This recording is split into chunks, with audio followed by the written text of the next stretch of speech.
ഒരു കുടുംബമാണെങ്കിലും അയാൾ വാങ്ങിയ ഭൂമിയിൽ അയാൾക്ക് അധികാരമില്ലാത്തൊരു ഗതികേടിലാണ് പാവങ്ങൾ. അവരെ അവഗണിക്കാൻ പറ്റൂല. അപ്പൊ അതുകൊണ്ട് ഇസ്ലാമികമായി തെറ്റാരുടെ കയ്യിൽ അവരുടെ കയ്യിലല്ല, നിയമപരമായി തെറ്റ് അവരുടെ കയ്യിൽ. എന്താ കാരണം? അവർ ഭൂമി വാങ്ങുമ്പോൾ അവർ നോക്കണം. ഇസ്ലാമികമായി തെറ്റ് അവരുടെ കയ്യിലല്ല, ഇസ്ലാമികമായി തെറ്റ് വിറ്റോന്റെ കയ്യിലാണ്. വഖഫ് ഭൂമി വിൽക്കാൻ പാടില്ല. അത് വിറ്റോന്റെ കയ്യിൽ തെറ്റുണ്ട്. ആര് വിറ്റാലും ശരി, എന്തിനു വിറ്റാലും ശരി, ആ വിറ്റ് തെറ്റാണെന്ന് നമ്മൾ സമ്മതിച്ചുകൊണ്ട് തന്നെ പറയുന്നു ഇതൊരു വർഗീയ പ്രശ്നമാക്കരുത്, ഇതൊരു വർഗീയ. ഇപ്പോ ജയരാജന്റെ പുസ്തകത്തിൽ വഖഫ് എന്ന് പറയുമ്പോൾ അവിടുത്തെ അവരുടെ പാർട്ടിയിലെ MLA പറയുന്ന വഖഫല്ല. MLA പറയുന്ന ഇവര് പൈസ കൊടുത്ത് വാങ്ങിയ ഭൂമിയാണ്. വഖഫ് ഭൂമി പൈസ കൊടുത്ത് വാങ്ങിയാൽ അവനവൻ്റെതാവൂല. നിങ്ങളൊരു വഖഫ് ചെയ്ത ഭൂമി പൈസ കൊടുത്ത് വാങ്ങിയാൽ നിങ്ങളതാവൂല. ഓയിഡാണ്, ഓയിഡ് ബിനിഷോ നിയമതാണ്. ആ വഖഫിന്റെ കുറ്റല്ല, നിയമകരം തന്നെയാണ്. അതുകൊണ്ട് നമ്മൾ മനസ്സിലാക്കണം. ഞാൻ അവസാനിപ്പിക്കുക. ഇവിടെ ഗവൺമെന്റ് ഈ വിഷയത്തിൽ ജനങ്ങളുടെ ആശങ്ക തീർക്കത്തക്ക വിധം ഇതൊന്ന് ഇലക്ഷന്റെ മുമ്പ് തന്നെ തീർക്കാൻ സംവിധാനം ഉണ്ടായിരുന്നു. പക്ഷെ വെച്ച ഡേറ്റ് ഇലക്ഷന്റെ ശേഷമായിരുന്നു. ഇലക്ഷൻ കിട്ടിയപ്പോൾ പിന്നെ അങ്ങോട്ട് പോയി. അപ്പോൾ തന്നെ നമുക്ക് മനസ്സിലാവും ബുദ്ധിയുള്ള ആളുകൾക്ക് എന്താ ഇലക്ഷനിൽ ഇങ്ങനെ ബേണിംഗ് ഇഷ്യൂ ആയിട്ട് നിൽക്കണം. അത് നിൽക്കണം. അത് ആരെയും കുറ്റപ്പെടുത്തിക്കൊണ്ടല്ല പറയുന്നത്. നിങ്ങൾ ശരിക്കും പഠിച്ചാൽ അത് മനസ്സിലാവും. ഈ പ്രഖ്യാപിക്കുന്ന പ്രഖ്യാപനങ്ങളും ആക്ഷേപങ്ങളും ഒക്കെ അസ്ഥാനത്താണ്. പിന്നെ ഇപ്പൊ പറയുന്ന ഒറ്റ കാര്യം കൂടി പറഞ്ഞാൽ അവസാനിപ്പിക്കാം. കൂടുതൽ പറയേണ്ട അവിടെ തങ്ങളൊക്കെ പ്രസംഗിക്കാണ്ട്. ഞാനിത് പറയുമ്പോൾ ആളുകൾക്ക് ബോധ്യം അവിടെ നിന്ന് വെച്ചിട്ട് അത്രയും പറഞ്ഞത്. അല്ലാതെ നമുക്കിതൊരു വർഗീയതയില്ല. ആരാന്റെ ഭൂമി പിടിച്ചെടുത്ത് വഖഫ് ചെയ്തിട്ട് നമുക്ക് എന്ത് കിട്ടാനാണ്? നമുക്കതുകൊണ്ട് വല്ല നേട്ടമുള്ളൂ. പിന്നെന്താ കൊണ്ട് കാര്യമുണ്ട്? അള്ളാഹുവിൽ നിന്ന് കുറ്റമല്ലേ കിട്ടുള്ളൂ. അവസാനമായി പറയട്ടെ, കേന്ദ്ര വഖഫ് നിയമം പാസ്സായാൽ ഇത് പരിഹരിക്കപ്പെടുന്നതാണ് ഇപ്പൊ പറയുന്നത്. അത് 100% തെറ്റ്. എന്താ കാരണം? കേന്ദ്ര വഖഫ് നിയമത്തിൽ പറയുന്നത് ട്രിബ്യൂണലിന്റെ അധികാരം ഉണ്ടാവില്ല. സിഇഒന്റെ തീരുമാനം അന്തിമല്ല. പിന്നെ വഖഫ് ബോർഡിന്റെ തീരുമാനം അന്തിമല്ല. പിന്നെ ആരുടെ തീരുമാനം അന്തിമം? Collector, arbiter collector. Arbiter collector എന്ന് പറഞ്ഞാൽ ഇത്തരം ഒരു തർക്ക വിഷയത്തിൽ തീരുമാനമെടുക്കാൻ കലക്ടർക്കാണ് അധികാരം. കലക്ടർ എന്ന് പറഞ്ഞാൽ ജില്ലയിലെ ഏറ്റവും തിരക്കുള്ള മനുഷ്യനാണ്. ഒരു ജില്ലയിലെ എക്സിക്യൂട്ടീവ് മജിസ്ട്രേറ്റ് ആണ് കലക്ടർ. ആ അധികാരം ഇപ്പോഴും കലക്ടർക്കുണ്ട്. ഒരു ഭൂമിയുമായി തർക്കമുണ്ടായാൽ ആ ഭൂമി അവകാശികൾക്ക് തിരിച്ചു കൊടുക്കാൻ വേണ്ട ഉത്തരവിടേണ്ടതും റവന്യൂ മേലധികാരി എന്ന രീതിയിൽ നമ്മുടെ വില്ലേജ് ഓഫീസിന്റെയും താലൂക്ക് ഓഫീസിന്റെയും ഒക്കെ മേലുള്ളത് കലക്ടറാ. കലക്ടർ ഉത്തരവിടണം. ആ കലക്ടർ ഇപ്പോഴും ഉണ്ട്. ആ കലക്ടർക്ക് ഇപ്പോഴും അധികാരമുണ്ട്.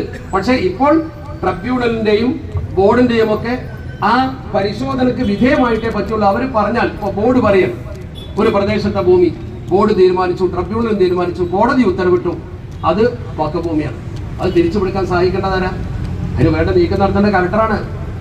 ആ കലക്ടർക്ക് ഇപ്പോൾ തന്നെ പവർ ഉണ്ട്. ആ കലക്ടർ ഇപ്പോൾ തന്നെ തീർത്തൂടെ? എന്താ തീർക്കാത്തത്? അപ്പൊ ഈ നിയമം എന്നാൽ തീരും ഇല്ല, അപ്പോൾ കലക്ടറാണ് വരുന്നത്. ആ കലക്ടർക്ക് ഇപ്പൊ തന്നെ തീർക്കാനുള്ള ഗവൺമെന്റ് നിർദ്ദേശം കൊടുത്താൽ പ്രശ്നം തീരും. വിളിച്ചു കൂട്ടി എന്താണ് ആ ജില്ലയിലെ കലക്ടർ തീരുമാനിക്കട്ടെ. അപ്പൊ ഈ നിയമം വന്നാൽ ഒരിക്കലും തീരും. നിയമം വന്നാൽ ഇത് തീരുക. ഈ നിയമം വന്നാൽ കുടിയാന്മാരെന്ത് ചെയ്യും? ഇനി ഈ നിയമം വന്നാൽ ആ വഖഫ് ഭൂമി വാങ്ങിയ ആൾക്കാർ, പൈസ കൊടുത്ത് വാങ്ങിയ ആൾക്കാർ എന്ത് ചെയ്യും? അതൊക്കെ അന്ധമായ ധാരണയാണ്, വെറും പ്രചരണങ്ങളാണ്. എക്സിക്യൂട്ടീവ് മജിസ്ട്രേറ്റ് ആകുന്ന നമ്മുടെ ജില്ലയിലെ കലക്ടർക്കുള്ള പവർ, ആ പവർ ഈ വഖഫ് കൂടി ഉണ്ടാകുമെന്നല്ലാതെ അന്യായമൊന്നും കലക്ടർക്കും ചെയ്യാൻ പറ്റൂല, തീർക്കാൻ പറ്റൂല.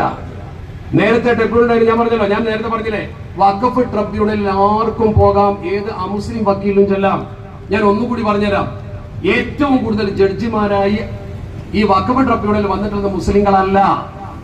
ഏറ്റവും കൂടുതൽ അമുസ്ലിങ്ങളാണ് വഖഫ് ട്രിബ്യൂണലിലെ ജഡ്ജിമാരായിട്ടുള്ളത്. നേരത്തെ പറഞ്ഞ പൗലോസും ശിവപ്രസാദും ഗോപിനാഥും വിജയകുമാറും ശാരംഗധരനും വിൻസെന്റും ഒക്കെ ആയിരുന്നു ഉണ്ടായിരുന്നത്. നമ്മുടെ അറിവിൽപ്പെട്ടിടത്തോളം വരെ അലി മുഹമ്മദും അതുപോലെ തന്നെ നസീറയും മാത്രമേ മുസ്ലിം ആയിട്ടുള്ളൂ. ബാക്കിയുള്ളവരൊക്കെ ഈ ജഡ്ജിമാരാ മുസ്ലിങ്ങളാണ്.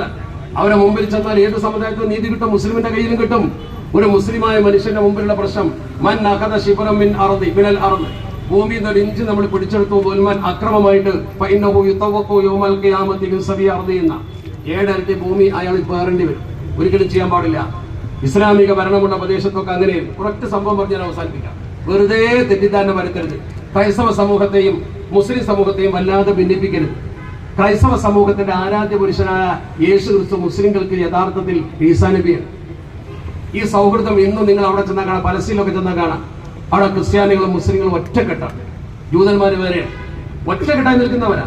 ഒരൊറ്റ സംഭവം ചരിത്രത്തിലുണ്ട്. ഇസ്ലാമിക ഭരണം നടക്കുന്ന കാലത്ത് ജനങ്ങളൊക്കെ ഇസ്ലാമിലേക്ക് ഇങ്ങനെ ആകർഷിക്കപ്പെട്ടിരിക്കുന്ന ഒരു കാലത്ത്, പൗരോഹിത്യത്തെ ജനം എതിർത്തുകൊണ്ടിരിക്കുന്ന കാലത്ത്, ഡമസ്കസിൽ ഗ്രീക്കുകാരുടെ ജൂപ്പിറ്റർ വിഗ്രഹം വെച്ച ഒരു ചർച്ച ഉണ്ടായിരുന്നു. ഗ്രീക്കുകാർ ജൂപ്പിറ്റർ വിഗ്രഹം വെച്ച് ആരാധിക്കുക. പിന്നീട് ആ പ്രദേശം ക്രൈസ്തവ ഭരണത്തിൽ വന്നു. ക്രിസ്ത്യാനികളുടെ ഭരണത്തിൽ വന്നപ്പോൾ എല്ലാവരും ക്രൈസ്തവരായി മാറി. അവർ തീരുമാനപ്രകാരം ഈ ജൂപ്പിറ്റർ വിഗ്രഹം വെച്ച ആ പ്രദേശത്തുള്ള ആ മഹത്തായ ദേവാലയം അവർ യോഹന്നാൻ ചർച്ചാക്കി മാറ്റി.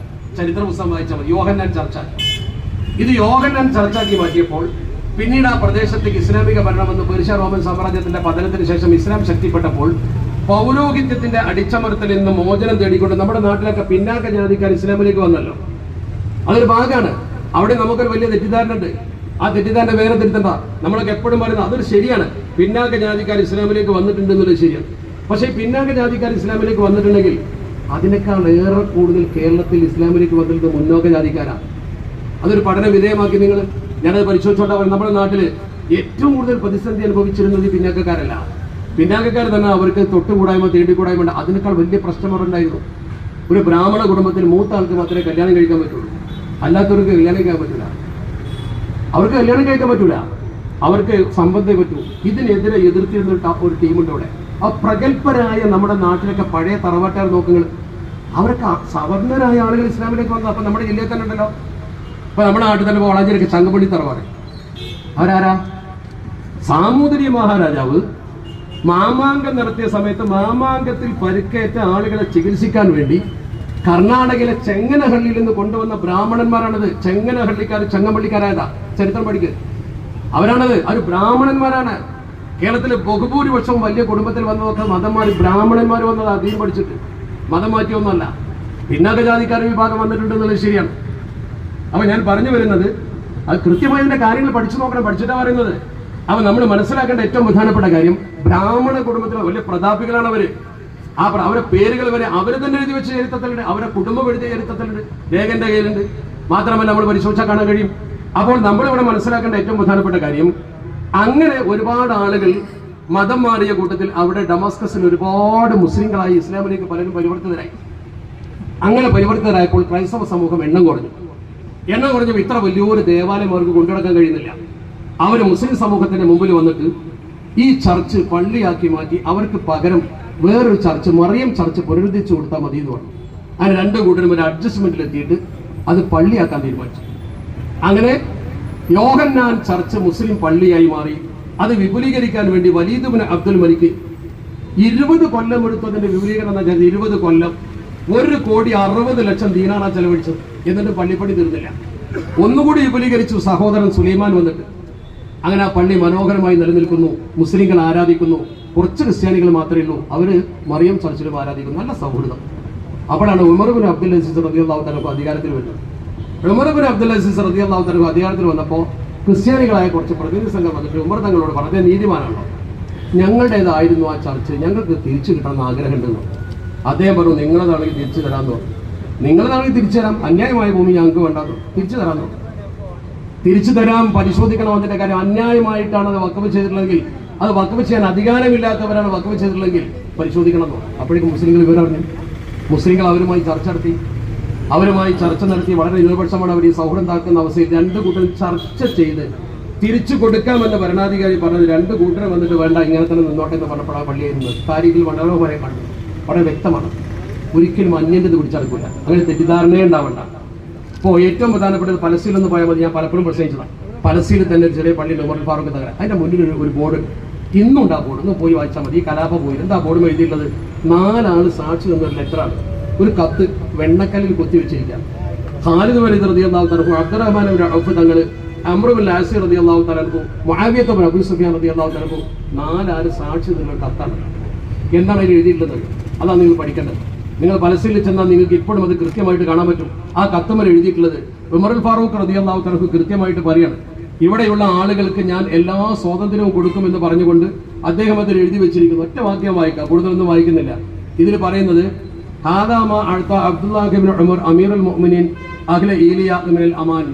ഇവിടെ താമസിക്കുന്ന എല്ലാ ആളുകൾക്കും ഞാൻ സുരക്ഷിതത്വം വാഗ്ദാനം ചെയ്യും. ഒരു ഭരണാധികാരി ചാർജ് എടുത്തിട്ട് കരാർ എഴുതുക. എന്തായാലും പറഞ്ഞില്ലെന്നറിയോ? അഴുത്താഹും അമാനല്ലേ അംഫുസിഹിം വ അംവാലിഹിം വലി കനാഇസിഹിം വ സുൽബാനിഹിം, ഇവിടെയുള്ള ചർച്ചിനും കുരിശിനും എല്ലാ മതവിഭാഗങ്ങൾക്കും ഞാൻ സംരക്ഷണം തരും. ഇസ്ലാമിക ഭരണം ഏറ്റെടുക്കുന്ന ഖലീഫ, അവിടെ മുസ്ലിം ഭരണമാണ് വരുന്നത്. എന്നിട്ട് ഖലീഫ പറയാണ്, ഇത് പറയുക മാത്രമല്ല അതൊരു വെണ്ണക്കല്ലിൽ കൊത്താൻ പറഞ്ഞു. അത് കൊത്തിയിട്ട് അദ്ദേഹം അത് എഴുതി വെച്ചുള്ള വാക്കുകൾ നോക്കുക. അന്നഹു ലാ തുസ്കനു കനാഇസുഹു, 90% ആൾക്കാരൊക്കെ മനസ്സിലാക്കണം. അന്നഹു ലാ തുസ്കനു കനാഇസുഹു, ഒരു ക്രിസ്ത്യൻ ചർച്ചും നിങ്ങൾ വീടാക്കാൻ പാടില്ല. അതായത് ജീവിതം തന്നെ ശരിക്ക് മദ്യനിരോധനത്തിന് വേണ്ടി നീക്കി വെച്ച ആളാണ്. അദ്ദേഹത്തിന്റെ ഭാര്യ അങ്ങനെ തന്നെ. എനിക്ക് നേരത്തെ ബന്ധമുള്ള അധ്യാപകനാണ്. അദ്ദേഹം അതിനുവേണ്ടി സ്വന്തം പണം ചെലവഴിച്ചും സ്വന്തം ജീവിതം ഒഴിഞ്ഞു വെച്ചും മദ്യനിരോധനത്തിന് വേണ്ടി പ്രവർത്തിക്കുന്ന ഒരു മനുഷ്യനാണ്. അദ്ദേഹത്തിന്റെ പ്രവർത്തനം അള്ളാഹു വിജയിപ്പിക്കട്ടെ. കാരണം നമുക്കൂടി ആവശ്യമുള്ള കാര്യമാണ് സമൂഹത്തിൽ. അദ്ദേഹം അതിവിടെ പറയാൻ പറഞ്ഞു. അതിനെ മോശമായി കാണേണ്ട, സമൂഹ നിർമ്മിതിക്കുള്ള ഏറ്റവും വലിയൊരു കാര്യം തിരിച്ചു വരിക. അപ്പോൾ ഞാൻ ഈ വിഷയം പലസ്തീനിലെ കാര്യം പറയുന്നത് കഥ പറയാനല്ല. ഇപ്പോൾ ഹിന്ദുക്കളെയും മുസ്ലിങ്ങളെയും ക്രിസ്ത്യാനികളെയും തമ്മിൽ തെറ്റിക്കുന്ന പണിയാണ് ഇവിടെയുള്ളത്. അതിനുവേണ്ടി പ്രവർത്തിക്കുന്ന ചില സംഘടനകൾ. അല്ലാതെ നിങ്ങൾ ആവേശം കൊള്ളിക്കാനല്ല. നിങ്ങൾ ആവേശം കൊള്ളിച്ച് തെക്കുബീർ അലിച്ചിട്ട് കാര്യമില്ല. തെക്കുബീർ അലിക്കുന്ന ആൾക്കാർ വേറെ കൂട്ടിടാൻ നടന്നോട്ടെ. ഇത് അടിസ്ഥാന പ്രശ്നമാണ്. നമ്മൾ അടിസ്ഥാന പ്രശ്നമാണ് മനസ്സിലാക്കേണ്ടത്. ഇത് നമ്മൾ വികാരം കൊണ്ടല്ല, വിവേകം കൊണ്ടല്ല. നോക്കൂ, ഇതിൽ പറയുന്നത് എന്താണെന്ന്. ഇപ്പോ ഒരു കേന്ദ്രമന്ത്രി ഔദ്യോഗിക പദവിയിൽ ഇരുന്നിട്ട് വന്നിട്ട് പറയാണ് എന്തും പിടിച്ചടക്കാനുള്ള കിരാത നിയമമാണ് വഖഫ്. പറയാൻ പാടുണ്ടോ? അയാൾ അടക്കമുള്ള പാർലമെന്റിന്റെ പാസ്സാക്കപ്പെട്ട നിയമമാണത്.